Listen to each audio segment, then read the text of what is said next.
Yo,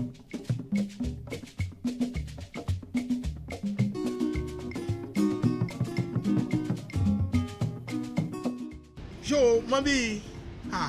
babele, ye solo ni otoku no ato. Shikome ko nkenye enakpele na ye na dromo TV no. Ni ta kenye fenye le na dromo TV woke mukole udaije he. No jake aka ni mukole udaije he. Ajesun abamu gami. Ye gbe kokro no pona feni gan agbason. Meni ke imo aye asin ame. Be wo keji ni ne femu eso yin. Bebele bomode ake bo ubani emotion ni ena shishi fa itoba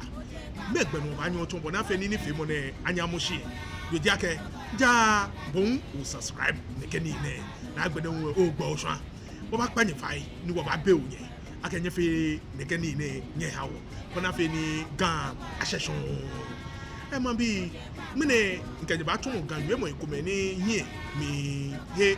after we di ake apoto we mo ayin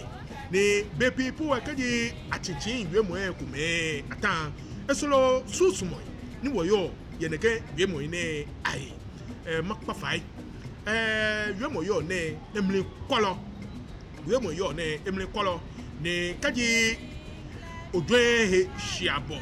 ni otomo le shiabo o ba kole ye gbe koklo no she we lo enu ewe mo shishi we mo kume ni kaji mene won kwe won bule gbeko klono ake eji noko fon mene mi chenye to ase ye na ka wiemo ya ake e ba anye ne fe noko fon e ha mekume de ba anye ne fe noko papawon e ha mekume wiemo ko ji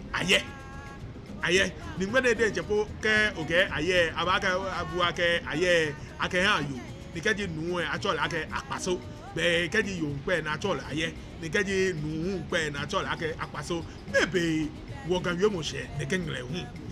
wiemo aye do jino ni mi to ni wo fe wona wole ake kaji ake aye eje no ko gbodo kra wiemo denje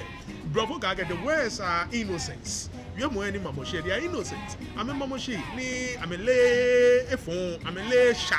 shibo mono ba ko wiemo no ke wiemo ba tuni e ne ba ni wiemo afe esha lo efe wiemo papa no aye ni machine eje no ko gbonu eje no ko fon ni mene wo susu agageje ake aye ku e be gbomo adesan ko ni eje ifije ni e fliki oke ya ufanko ni e apo ni lajo edahu ni ke fiti oni dabi je na kanje shishinu mo kra shi aye e shishinu mo ji na pe ni fe mo ni gbomo adesan dwemo shehe loji nile aye dwemo shishidi nile dwemo krede ko ni moko yo ni emni kwo ni gbomo adesan susumo ke dwemo shehe kra eja ke ne nile ne ena wa ni gbomo adesan dwen lo ame susu hejuba ame buole ye gbe fon kra no mo fia mo ye ko ne ke aye na ni ton ne mo fia mo ye ko shiabo ni oya kan shi owo no mo nyo efa yo mi o ye ko mi o shiabo ni akan shi iwo ni mo fa ye mi ni mo ne ya shirashi e ya bolioshi ni ekuo ese ebaboti o elo mi ye ko won ben ye ko no wo feke wo ye ko e ba je boni wo keneke susumani ni yo wo mi batuni e ha ni abaka ke aye fon ke aye papa no ka ke aye beni aye blofo ka ke we are brighting one ye wonye ma kan bi e ka ke abeyifuo ake abeye amai ake e badogba e hawo neke no ne wo ka aka bi ke di me ko me fe na pe noko e akọ ake wonu ne ato te ne aye ni e ja ke ni ne fi e bo ko dwen osusu e o dwen mo ko susu mo ko kla ko susu ma fe she inonu shishi kokoko e ja ke nile ke dwen mo ke nga ne yin obeko kra wonna wali aka blofo me aye ni ameye o ameke fe ni papai wo me deji yen wo mo wo titi moto wo pa wo no ni wo kan fe ni bi gboyin no ye wo shipun ne no kaje ache ayepe esolobo na egbo ye twin age mo ne sanashile gbe yi e ja ke pe ogbomolo ehu ogbomolu enu ogbomola dabida moni elewolomi kete ojogba ni wo ba ka ke mene obefoi lo obefoi ka me pi o ka ke obefoi na me beye wolomi ojogba wo to ama ke wolon ayei no ni blofo chola cho akeshi professor say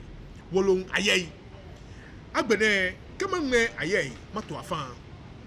eja ke wona wole ake ayei no papa ni e ba je boni bo wa hwe no nu oha ne ba fe noko papa lo noko fon mo fia mo ye eko ne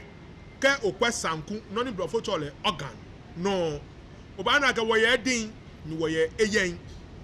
sanku ko kwa eki no wo ye din ni wo ye eyen ni dromo na de che edin ye wen ni eyen ye shipon ni to ke wo medeji ye de che wo dwemo ke wo ni le ni na mo ka dro wo efa blofo ma no she wata she aun eyen mo ni yo wo hihie le mo e be ba kowo wo kai ya ke wo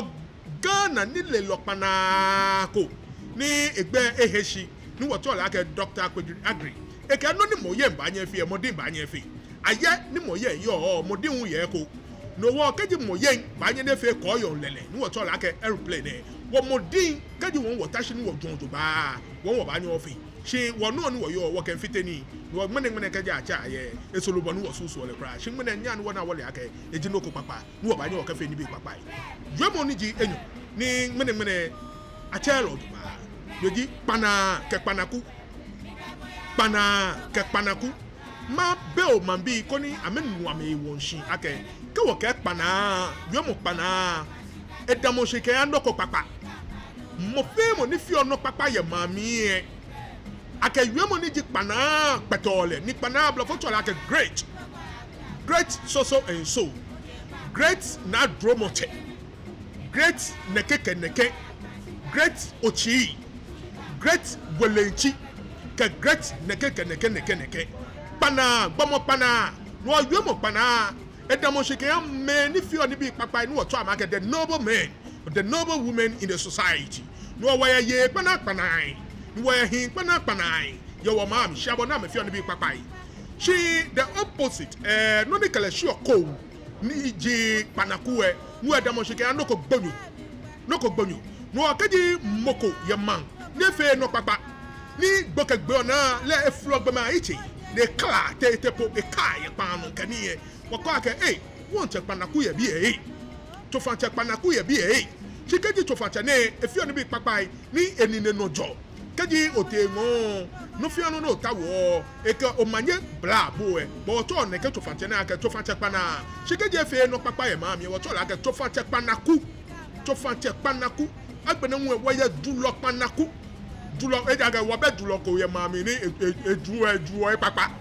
du fe du fon ni wo sumo ye mami ni wo keji ne ke dulo ni ebejogba ye du mi ne gbe omo po ne du omo ko to le ake dulo panaku dulo ya che le di dulo panaku mambi baba oye ni wo ka baba nye gbeno shi ake keji o ba di lo srase o ba pe gogo mi bi e di eni bi ba mi ke ata ni what's eko we e ba nu e ke yomo koklo ni akotole ni wo ba jaje yin ye iradon ke ni kwa mo ne nyebo amode ake ye ba subscribe ni nye ba gbenye sha mo da fe ni na drum TV eheshi e ja ke no papa ne ni gan yomo e asha shipon pokono agbe pokono ye iradon ke ni kwa mo mi ni otoku na aton ke ni fe mo ne ba nye gbe no pe koklo nye ba na mi eko nye ke shi anko mo drum